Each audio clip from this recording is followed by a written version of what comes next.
Hey guys, so we're back with the ongoing series of keeping a tab of every movie I have seen in the month by rating and reviewing it in this video. This time round we're doing May of 2023, so let's go. So I started off this month with my first viewing of Bullet Train, which is a film I've been meaning to see for a while, but also I've been kind of avoiding it. But honestly, I regret putting it off for so long. This film is a pretty good time. There's like a bunch of Japanese remixes to classic songs like Staying Alive and Holding Out for a Hero, which is cool, but being honest, Holding Out for a Hero is such a cliche by now and nobody is going to do it better than Shrek 2, let's be honest, but this remix does give it a bit more leeway.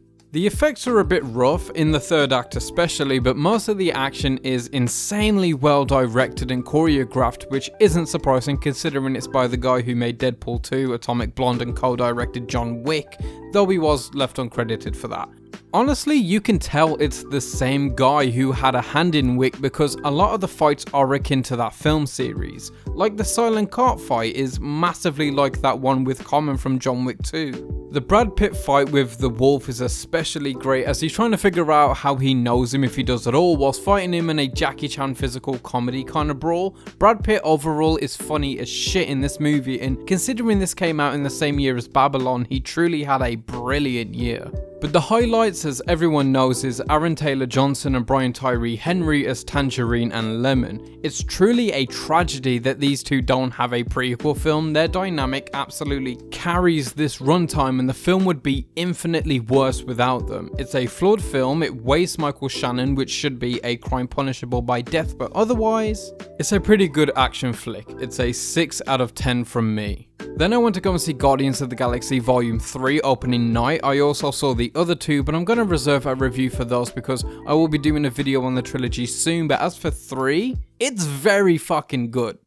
I have about 5 pages of notes on this film, so I'm going to try and keep this brief since I am going to do a video as I just said, but this film is truly a level above everything else in the MCU that has come out in the past 4 or so years.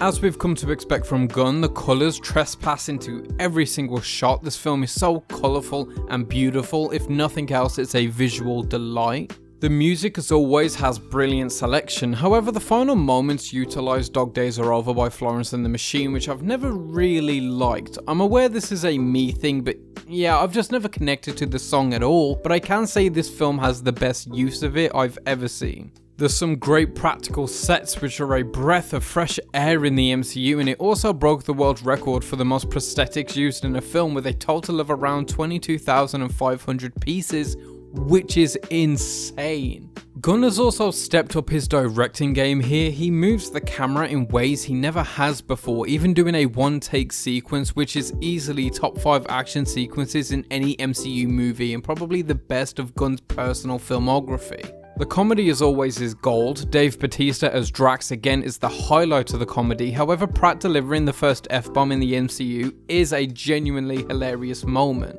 The joke isn't emphasized or lingered on. It doesn't have big bright red arrows pointing at it going, hey, look at me, we're using the word fuck. It's just a quick in and out which makes the use of it so nonchalant and perfect. Rocket's entire storyline is fucking brutal. The High Evolutionary is one of the best MCU villains of all time, and I'm glad Bautista and Zoe Saldana are leaving this franchise because honestly, they deserve much more than Marvel Studios. They're genuinely brilliant actors, and the MCU without James Gunn is not a place for them. And I think the philosophy of the film and its ideas of a perfect world are very interesting. All in all, it's a really fun time and one of the best films in MCU history, which is crazy because the MCU, as we know, have been in their worst era now for a long time. Even with just one movie ago with Quantumania being a complete contrast in quality and success. So Guardians 3 is going to get a 7 out of 10, possibly an 8 out of 10 on a rewatch. Alright, so next we have John Wick, which I watched because I had an insane urge to watch a better version of Bullet Train, though obviously yes, I think Bullet Train is good. John Wick is John fucking Wick. And being real, what am I going to say about John Wick you haven't already heard? It's incredible, especially for its budget, the small moments like John being alone at the wake, showing his wife had plenty of family and friends but he himself has none, which is subtle and nuanced storytelling. Also, Viggo is the best antagonist in the entire series. He sells the mythos of John Wick so incredibly well when explaining to his son what John is. I'm probably gonna do a series ranking one day when the Blu-ray of 4 comes out or a whole box set, but for now I'm going to give the film 7 out of 10. I think the following movies increasingly get better, or at least are as good as the last, so though it's the weakest one in the series to me, a 7 out of 10 should speak volumes for the overall quality of the series. Moving on, I watched Menace II Society since I grabbed the Criterion copy of it recently, and yeah, this movie fucks. I had all intention to make a video on this film this month because there is just so much to unpack and all of it is spoiler territory, which I don't like to go into in these videos, so I'll just say every single performance in this movie is stellar. Even Sam Jackson, who manages to leave a huge impression on you despite being in the film for like 5 minutes total. And though this film did the absolute worst for Black and Korean race relations in LA, it did accurately display the racial tension between minorities at the time, and even now, it's on the same wavelength of doing a war film despite it not really being possible to make an anti-war film and all. By accurately depicting something, you're running the risk of glorifying it. But this film has incredible themes, and Mr. Butler is the best vessel to deliver them. One of the major themes being that sometimes it's not the message that's important, but who the message is coming from and what they personally represent and mean to the individual receiving the message. And Kane is what I like to call a trapped protagonist. Meaning he's stuck in a situation, a life, a way of being that there is no hope of getting out of, like Howard from Uncut Gems or Nikki from Mikey and Nikki. It's intense, it's hard to watch at times, and I've never trusted Lorenz Tate since. I'm giving it an 8 out of 10. Next is a very different movie, Scooby-Doo from 2002. Now anybody that knows me knows I love this movie, and anybody who's a returning subscriber will know I did a video on the sequel to this movie not too long ago. I just fucking adore these movies. The cast is brilliant. Matthew Lillard as Shaggy is enigmatic and perfect, and he was so perfect that he went to voice the character in every single piece of Scooby-Doo media since, except like Scoob, but fuck Scoob, all my homies hate Scoob. I can quote every single line in this film and often do. I unironically think these films are some of the best live action adaptations of any animated media ever. Knowing these films were written by James Gunn is a gift and a curse, because on the one hand it's amazing, but on the other I'm longing for the parallel universe where he also directed these films, because I want to know what that looks like. It's funny, it's colourful, the CGI is just shitty enough to be charming, it has the true spirit of Scooby-Doo whilst being new and refreshing. And I'm giving this film a 9 out of 10. I truly think it's something special and massively underrated, fight me. Then going on to another very different movie, The Black Phone. So if you weren't aware, 2022 was an incredible year for horror, and this film was the only horror I was meaning to see but didn't get round to.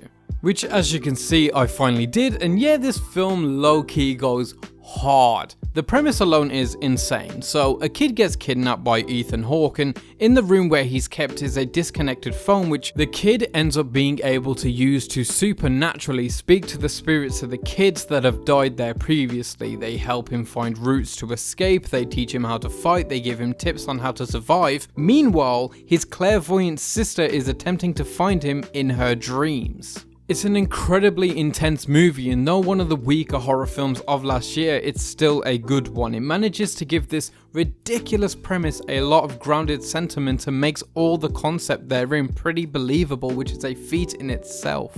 It has one of the most intense third acts I've seen in a very long time, and for that I'm going to give The Black Phone a 6 out of 10. It's a good, solid horror film that plays on suspense more than fright, and it does it well. Then we have Ghostbusters Afterlife, which I avoided like the plague since I don't think there's been a single good Ghostbusters film since the original, but you know what?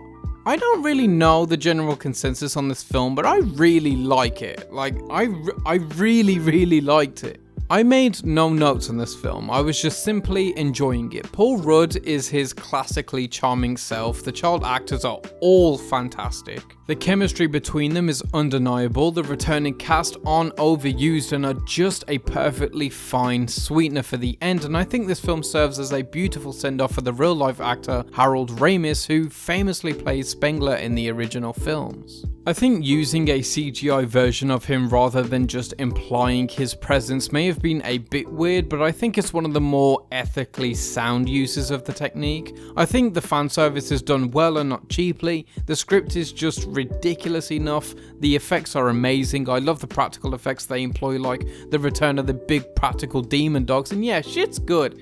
6 out of 10, the first and only good Ghostbusters sequel.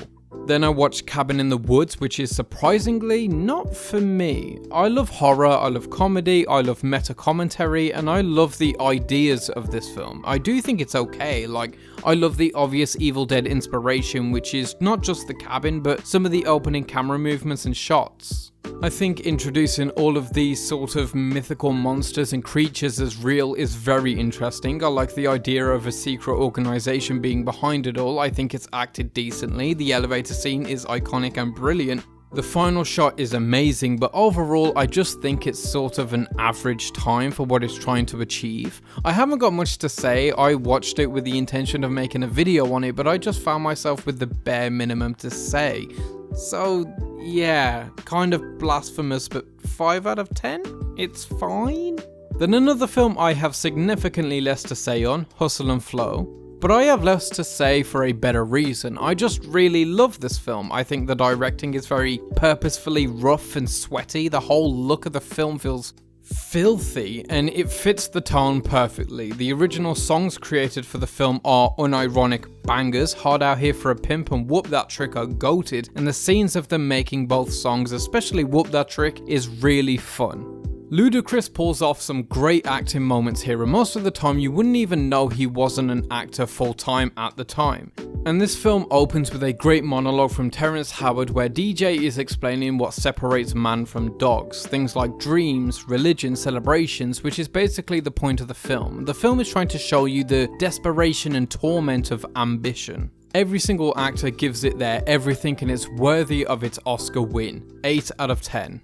Then I watched Murder Mystery 2, which is exactly as good as I thought it would be, which isn't very at all. So like, I thought the first film was a fine movie. It was a good 5 out of 10 studio comedy where Adam Sandler does his thing and pulls off a few good jokes. It's a rewatchable but average time, which you know is fine. We need those movies in the film sphere, but when I heard there was going to be a sequel, I rolled my eyes, and when it came out, I avoided it like COVID-19. But my lady finally grated me down enough to watching it, and yeah, it's about as shite as I expected it to be. It's insanely predictable, it isn't really funny at all, it feels cheap despite there being a lot of money spent on it, and I didn't care for nor like any character that wasn't the main duo. But even then, my film hot take of today is that I don't think Jennifer Aniston is a very great actress. She's completely fine and serviceable in most of her roles, but she has never been a standout in anything she's in. Sandler, however, is trying his best to sell the comedy here, and he isn't doing an awful job, but this film is just Glass Onion that was made so much worse, so 4 out of 10. It's bad, but not overtly terrible. Finally, I capped off the month with They Live. I got to see this as a re-release in IMAX the other day, and man, it was incredible. As a John Carpenter simp, you know I adore this film. I think having Rowdy Roddy Piper of WWF fame as your lead is fucking bizarre, and the man can't really act for shit, but it works so well because he brings so much camp to this insane and very Carpenter concept. Plus, right next to him we have Keith David, who has been and will always be incredible. Carpenter and Keith David is one of my favourite actor-director duos. He's such a brilliant support actor in both They Live and The Thing, and I wish they did much more together. The whole concept of this alien species living among us using radio waves to change our perception of the world, and the only way to see them truly is using these glasses that have no context really or science explaining how they work, is beautiful.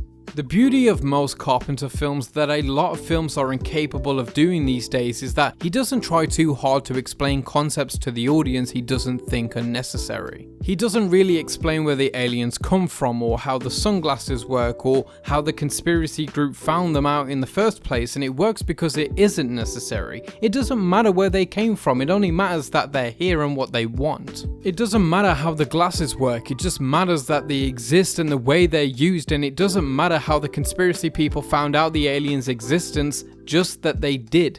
I mean, the alien race doesn't even have a name beyond they. It's simple, it's campy, it's a classic. 8 out of 10. And that's everything I saw. I also saw another Carpenter film, The Fog, which I made a video about right here. I also saw Apocalypse Now here, Crimes of the Future here, Evil Dead Rise here, and every Fast and Furious movie here, and lastly, Pig right here. So have you seen any of these films? If so, let me know which ones and what you think. If you haven't, will you? Be sure to let me know which ones. I read every single comment and reply to as many as possible, and whether it's one from this movie diary or not, as always, keep watching movies.